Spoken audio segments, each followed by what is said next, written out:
శ్రీలంక చైనాకి బయటి దారి చూపెడుతుందా? చూడాల్సిన అంశం. The Sri Lankan cabinet announced the transfer of management of the Chinese built Mattala international airport to India's Shaurya aeronautics private limited and the airports of regions management company of Russia on April 26.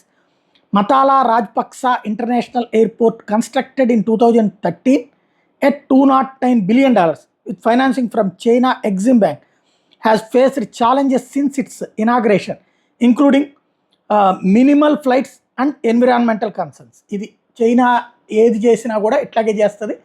డబ్బులేమో కోట్ల రూపాయలు కాదు లక్షల కోట్లు ఖర్చు పెట్టిస్తుంది. తీరా చూస్తే అక్కడ ఏదో ఒక సమస్యను సృష్టిస్తుంది. ఆ తర్వాత అవి అందకుండా పోతుంటాయి. ఇప్పుడు చైనా వాళ్ళు అంటే అట్లా తర్వాత ఏం చేస్తే చైనా అది స్వాధీనం చేసుకుని అప్పుడు మళ్ళీ కరెక్ట్గా నడిపిస్తుంది అనమాట. అట్లా చేస్తున్న చైనాకి చెక్ పెట్టేందుకు ఇప్పుడు శ్రీలంకలో చైనా కట్టినటువంటి ఎయిర్పోర్ట్ నిర్వహణ బాధ్యతలు భారతదేశానికి సంబంధించినటువంటి కంపెనీకి సౌర్య ఏరోనాటిక్స్కి ఇవ్వడం అన్నటువంటిది కీలక పరిణామం. నరేంద్ర మోడీ సాధించిన సక్సెస్లో ఇదొకటి.